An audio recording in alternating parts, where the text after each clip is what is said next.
Hello, everyone. Today we've got Helen Paris and Nilali from Big Kid. Today's topic is all about young people in business. And the question is for you, Helen, why should young people start a business? Hi, I think that's a really great question. There are so many reasons why young people should start a business. Um, okay, there's a lot. Firstly, I think it's really good to learn how a business operates. And I think really you can only do that by running your own. When we go to like big businesses, or if we get a job in a big business, your job is so like the bigger business you get a job in, the more kind of specific your job is going to be. Like if you take, for example, McDonald's, you'd think that you'd be making burgers or serving customers. But like because McDonald's is so massive, actually what you end up doing is that you're either making burgers or you're serving customers. And sometimes even when you're making burgers, might not make the whole burger. You might just flip the burger. That's all you're doing. So when you're in these kind of jobs, like your job spec is so tiny and you don't really learn how the whole business works. But if you're running your own business, you know how everything works, from where the burgers come from, how to make them, how much they cost, how much you're going to sell them for, who your clients are, how you're going to sell them to your clients, all the things in between. And even if you're not necessarily successful as a young person in business, the experience that you're going to learn from running a business or setting up a business is going to be invaluable to employers if you then choose to go in and get a normal job. That's one of the reasons. I think that there's loads of other reasons. I feel like it's just a way to like develop your own creative skills, you know. So it's like to make use of like your talents and your own skills and your own experiences, and your own knowledge as well. Like to put that into your work is really good. So. I think that's such a good shout. They say that if you make your work your play, then you never work a day in your life. And I think that's true. I think Right. that's what a lot of people who run their own businesses, yeah, it doesn't mean that it's not going to be difficult, but it does mean that even when your job's difficult, it's enjoyable because it's what you want to do and it's your passion. So yeah, I Yeah. think that's a big reason. What about you, Del? What do you reckon is a good reason? Um, I think it teaches you work ethic. I think when you're young, um, especially like in this climate, it's hard to get a job, especially when you're a young person. Like everybody wants to work and make money, and you find out that you can only develop certain skills when you're working. But if you are able to have your own business, then you're teaching yourself these skills while teaching your own initiative, especially if it's something that you love doing, like what Paris said. Like, if you love singing and you create a YouTube account and you're getting paid through that, you're gonna say there's other stuff that goes into the whole YouTube social media space and making money from that people think. So when you do it, you realize, okay, cool. It means that I've got to be more disciplined in my time. I've got to be a creative problem solver. I want X amount of followers. How can I do that? And it just teaches you so many things. Like I remember when I was 13, no, not 13. When I was 13, I wanted a job. I was tired of asking my parents for money. I was like, no, this is done. Like I want new shoes. I want da da da da. I'm tired of asking. So I remember saying I want a job. So I was trying to get a job as a paper boy, but he said I was too young. I was like, ugh. So I remembered. See, now I'm not condoning this per se, but I started selling sweets and chocolates in school. So I would go to Co-op, Tesco, I'll buy it. Sometimes they do like a canned drink, The like getaway. yeah, like a can of six The getaway. for like Yeah. £2. You sell each. That's a can. That's a pack of 6 cans. You sold them each for 50p, made £1 profit. And I remember doing that with my boys in school, and it taught me a lot. It taught me a lot in terms of like quality control. There was one friend I had that tried doing it, but he kept his stock in such a dirty state. Like his bag was messy and dirty, and it's like nobody wanted to buy from him. So he would buy all the stock in the world, cool, but nobody wants to buy because his bag is dirty. So that taught me, okay, cool. How you present is not very important because no one's gonna buy from you if You you learn look. about marketing. I learned about PR. marketing. Yeah. I learned about marketing and PR in the most unconventional way. So it's good, man. I think it teaches you things before. I think don't wait for opportunities to take them. That's my biggest thing. So as a young person, especially in this economy, in this climate, man, especially with like lockdown, COVID, I know a lot of people want to work, but if the opportunities don't come to you, make them happen. I Definitely make them happen. totally agree. I think that's such a good point. And I think another thing is that, I mean, we're talking about, if we're talking about wealth, we're talking about like serious wealth. If you look at most of the millionaires and billionaires in this world, like none of them are employees. They're all the boss, aren't they? Boss, Yeah. Right.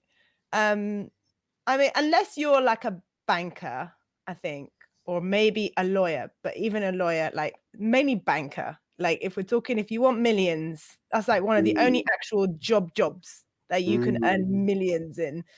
If you want, but like entrepreneurs, like it's an open field. And I remember reading a book that said, if you can make £1 profit, you can become a millionaire. Because if you can make £1 profit, all you need to do is scale that up 1,000,000 times. And that's it. You've made 1,000,000. And it's a simple concept. It's not so easy to actually do, but you know, I think that's the thing. And the other big thing, I think, in terms of entrepreneurialism and the reason we need more young entrepreneurs is that no one's going to have a job if there aren't entrepreneurs, because if you're an entrepreneur, you're going to end up being an employer, and employers need employees.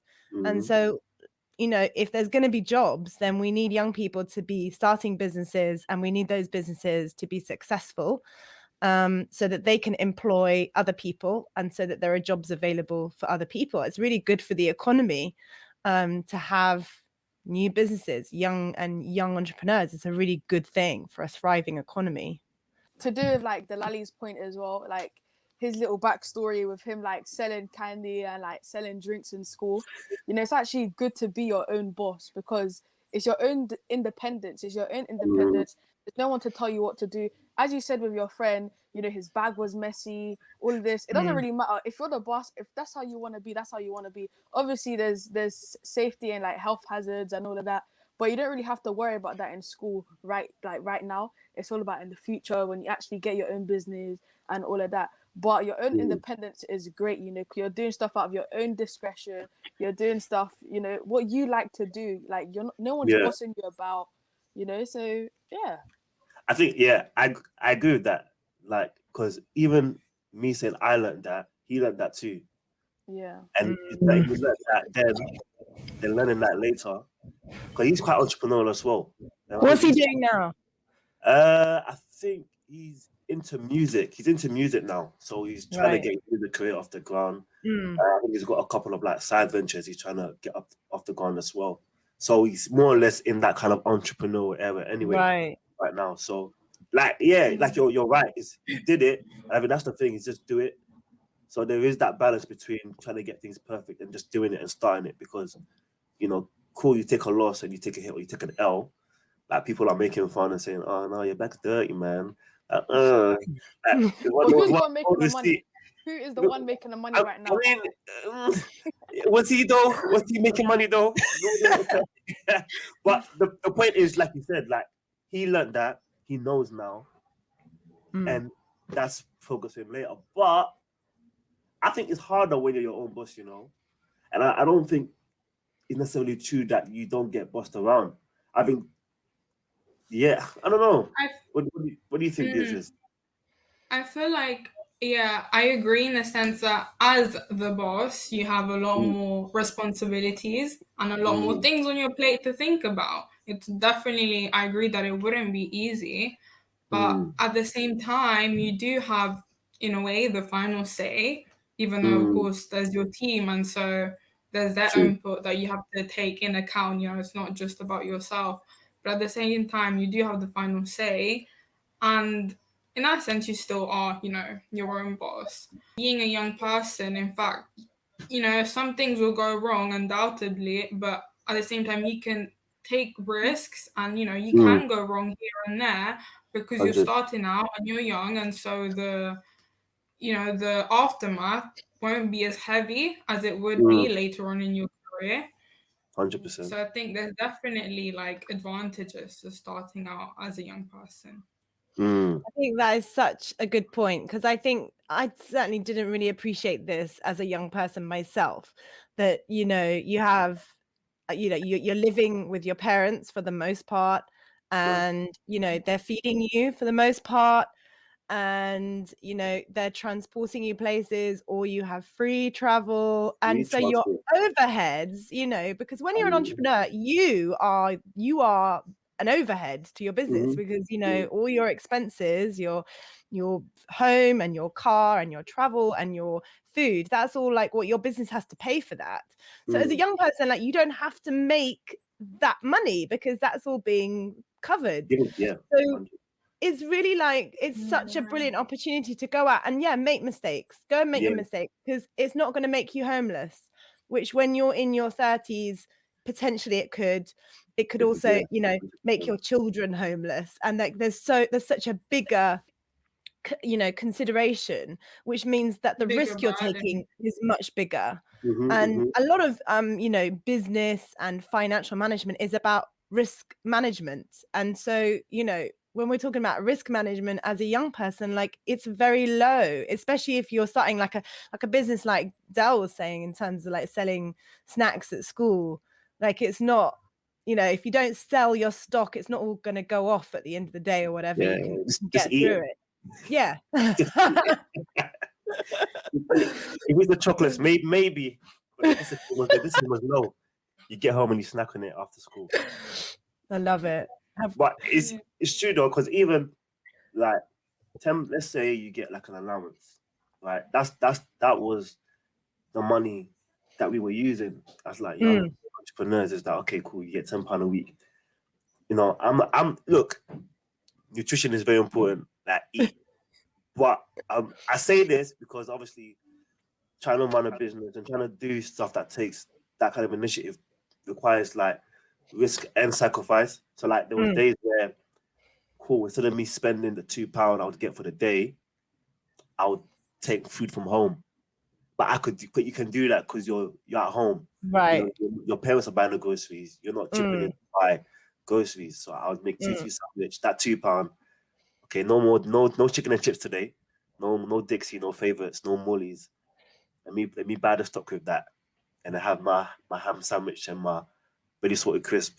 You know what I'm saying? But it's stuff like that. If you can do that, like, I'm not gonna people that are watching this, they know themselves, that are buying Jordans and that essentials hoodies. Listen. Paris knows who they are. Oh, £150 for a jumper. Put that into your hustle, man. yes. Into your hustle, and then you can get that ×3, and then you can treat yourself every now and then. Yeah. It's just sacrificing at the beginning a 100. bit so that you can enjoy that wealth later on when you have your backed up. That's it. They call it delayed gratification. Yeah, it's like short-term sacrifice for long-term gains. And I think that's actually really crucial to have that.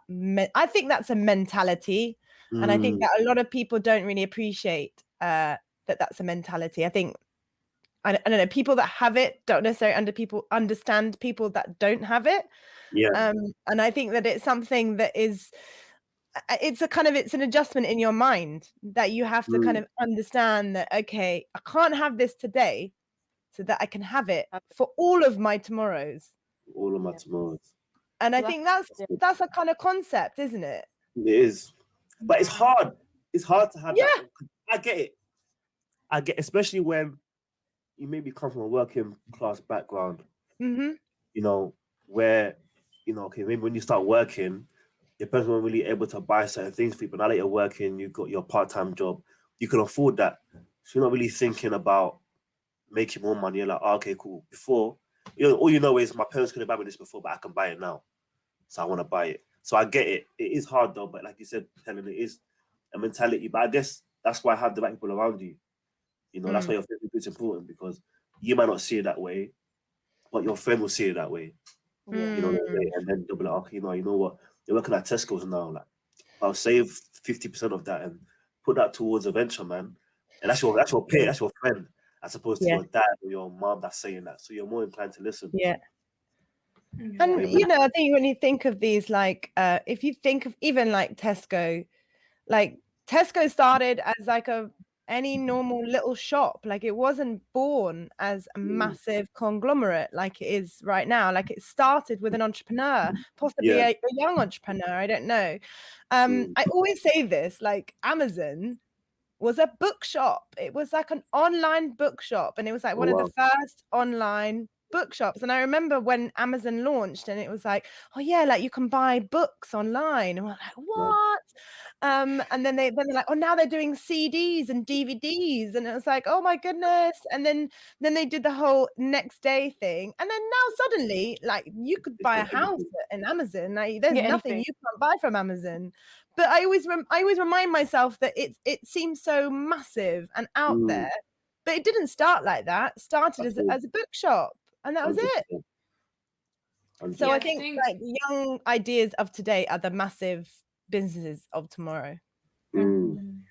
yeah. Were you gonna say, On Beatrice? that, yeah, on that note, I was just gonna say, like, I think it can be easy, you know, to forget that, you know, for example, Amazon, like, it started from somewhere, you know, it didn't just like appear in its fullness that it is today, That's and it good. didn't take 1 day or 2 days, but you know, you see progress as you go on, and it's just important to remember that, you know, you have to start from somewhere, and the earlier you start, it can be the most beneficial.